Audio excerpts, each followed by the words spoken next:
Welcome to Where Parents Talk. My name is Leanne Castellino. Our guest today is the Executive Director of Fair Play, a nonprofit organization focused on commercialism in childhood. As a watchdog, Fair Play monitors how children are marketed to by various companies and organizations. Josh Golan has been with Fair Play since 2003. He is also the father of a teen. He joins us today from Boston, Massachusetts. Josh, thank you so much for being here. Thanks so much for having me, Leanne. So I'd like to dig into a bit of your personal story to start things off.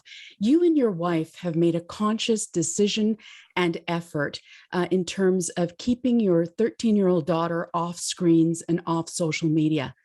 Take us through how you went about orchestrating it and how you're going about enforcing and sustaining that. Sure. So, it really started at birth and our desire to follow the American Academy of Pediatrics recommendation of no screen time for children under the age of 2. And which even at that time was somewhat unusual. Most parents weren't following that recommendation. And we noticed that she seemed to be really good at playing by herself, at entertaining herself without screens. And so when she turned 2, we thought, she's not asking for screens yet. Why introduce this complication? So we just kept going. And then we started introducing a little bit of TV when she got to be, I would say, around 4 or 5, and occasional movies. But we still kept it really, really limited, and she wasn't clamoring for it. So it was somewhat easy to do that. She loved to read by herself. She loved to play with her stuffed animals. As she's gotten older, it has certainly gotten harder, and she obviously has a fair amount of screen time these days. She doesn't have her own phone, which is unusual, and she doesn't have any social media accounts. But one of the things that we did was we talked to other parents when I would say when she was like in 3rd grade, and we talked about our desire to hold off phones as long as possible. And so, and other parents joined us in that. And so most of her friends at this point have phones, but there was a lot of delay. So there wasn't as much pressure early because we had these kind of community agreements. And even now, I think that she's in a cohort of peers where they certainly spend a lot of time online, but she doesn't have as much FOMO as she might as if they were on social media as much more.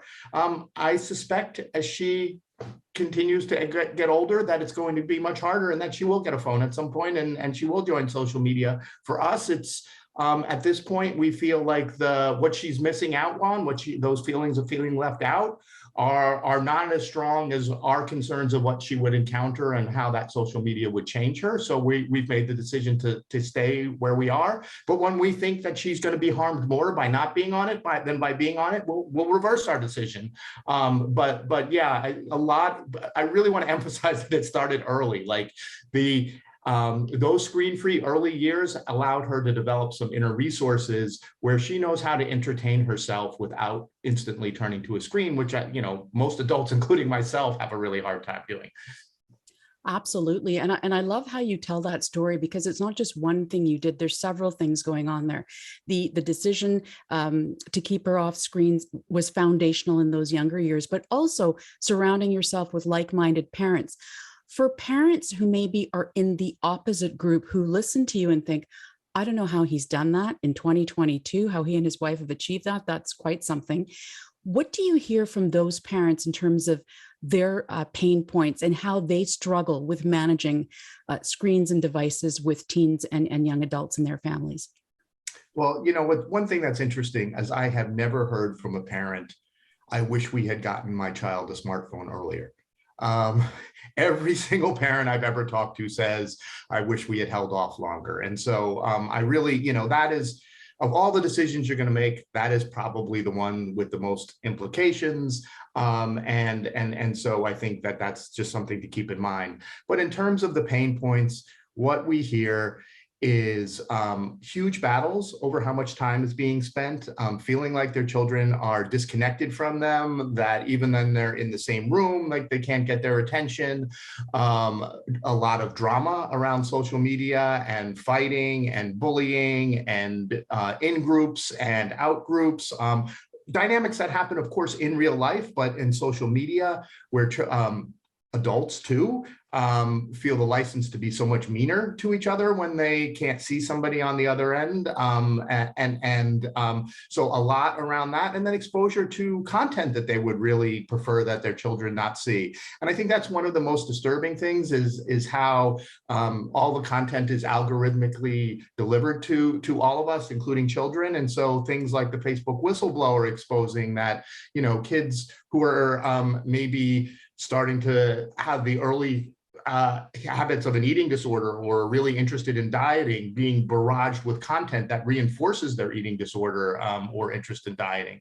So all of these things, the content, the amount of time, and the battles. I mean, I hear that all the time. And I think that's one place where parents, sometimes make the calculation like, do I want to get in a multi-hour struggle with my teen, or do I just want to say, you know what, go get on TikTok, because it's just so exhausting and all-consuming. It certainly is easier for many parents to make that sort of justification, but the long-term effects could potentially be quite marked. Could you take us through what would your key messages be for parents who may be in the category of saying, you know what, there's a lot of exaggeration around this, or people who don't really understand these platforms and have taken the stance that it's not really for them to do much research. They're too old. It's something that their kids know about. They trust their child. What would you say to those parents in terms of the potential impacts on their kids?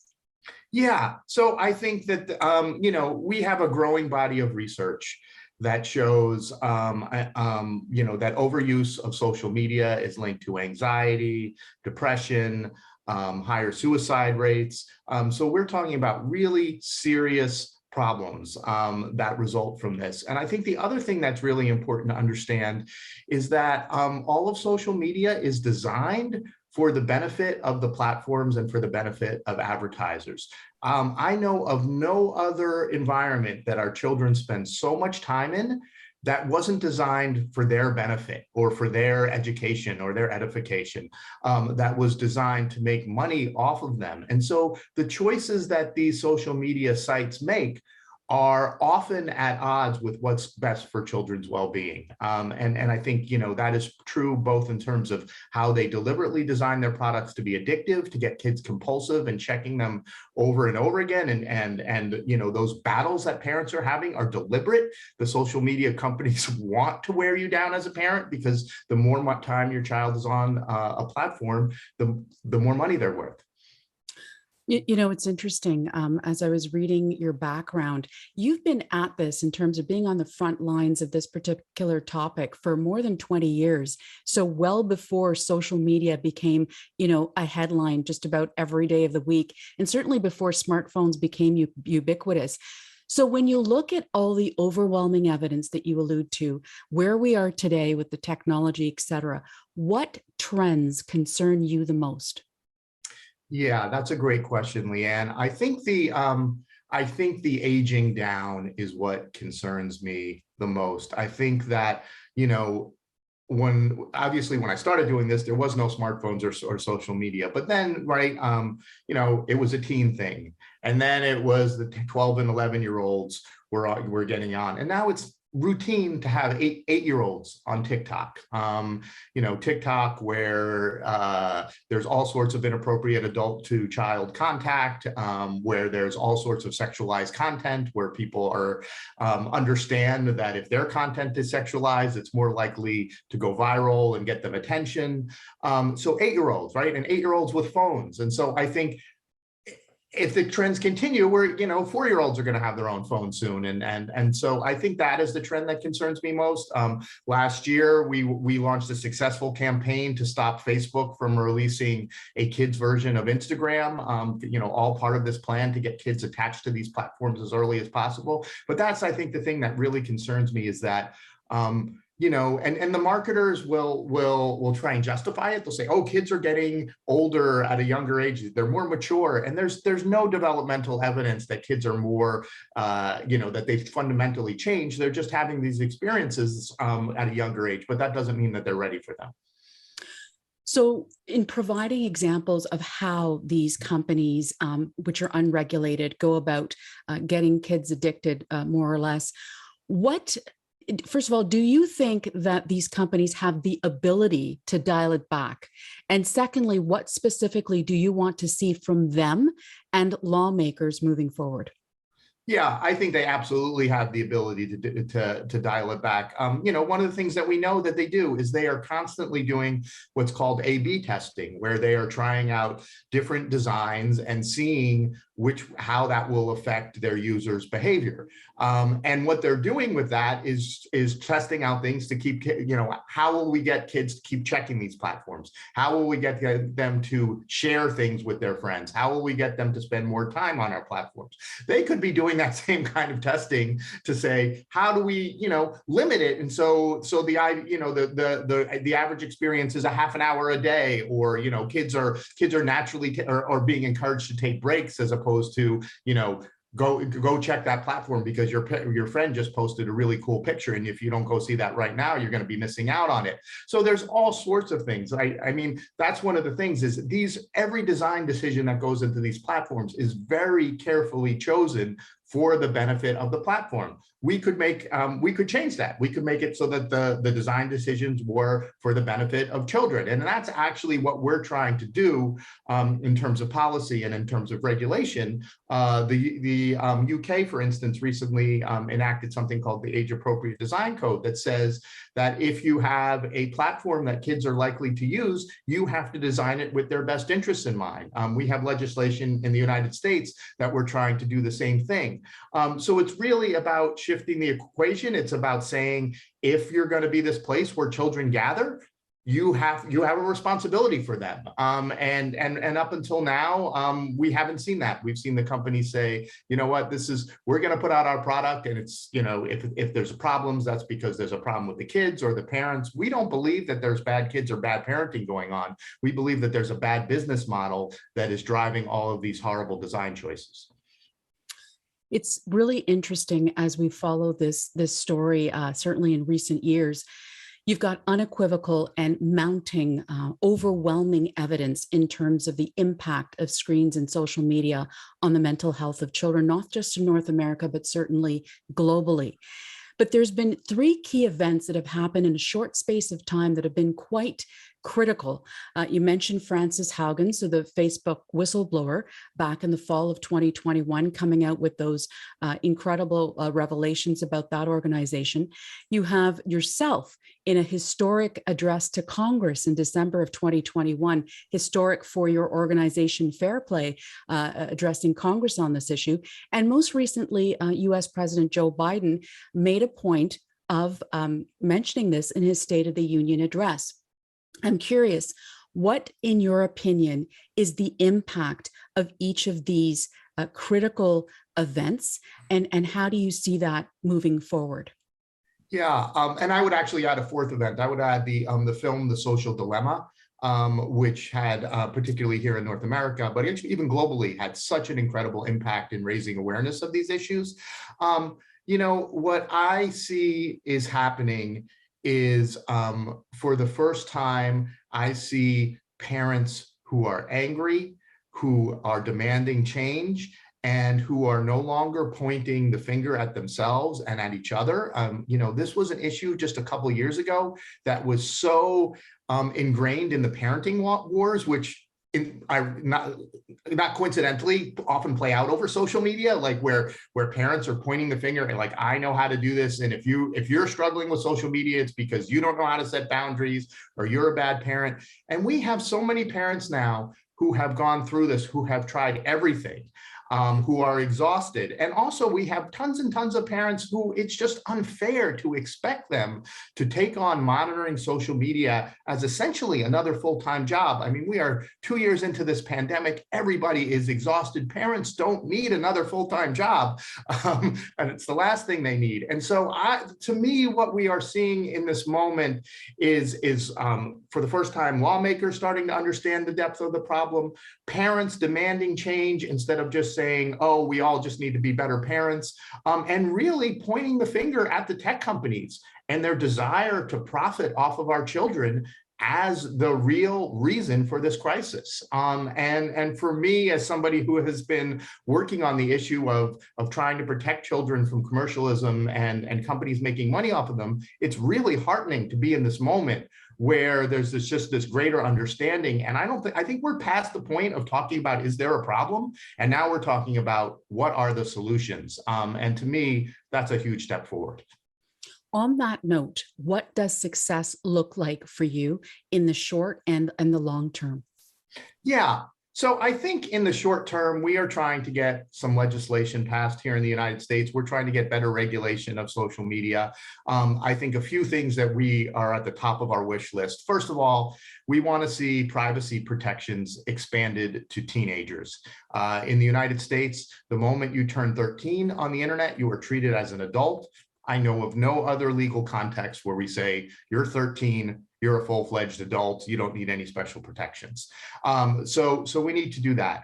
We need to ban data-driven advertising to children and teens. So the reason we're all on these platforms so much is so that they can gather as much data about us as possible so they can pinpoint and target advertisements to us. And so if we can disrupt that, not only will we protect children from the worst kind of marketing, which is like targeted based on everything they know about you so they can expose and exploit your vulnerabilities, but we will disrupt the business model that makes kids so vulnerable to these platforms in the first place. We also want legislation that would, as I said earlier, require these companies to make the best interests of children a consideration, to require them to evaluate the mental health impacts and the physical health impacts of their products on children before they unleash them on children. And so, you know, I think so many of the things that we see, from autoplay on YouTube to, you know, snap streaks where you're rewarded for being on Snapchat every day, all of these things, you know, these should be things that are considered unfair practices when they're aimed at children. When you are trying to leverage their developmental vulnerabilities in order to get them to use social media more so you can make more money off of them, that's something that shouldn't be allowed. So that's my hope through this regulation in the short term. And in the long term, I hope that we get to a place where we understand that, you know, powerful companies trying to make money off of children is wrong, and that we just shouldn't have advertising to kids, at least until they reach their teenage age, that we should have the primary influences in a child's life be those people and institutions that actually care about their well-being. That's not a particularly radical idea. So, you know, and I'm hopeful. I'm more hopeful at this moment than I've ever been because of some of the events that you mentioned before.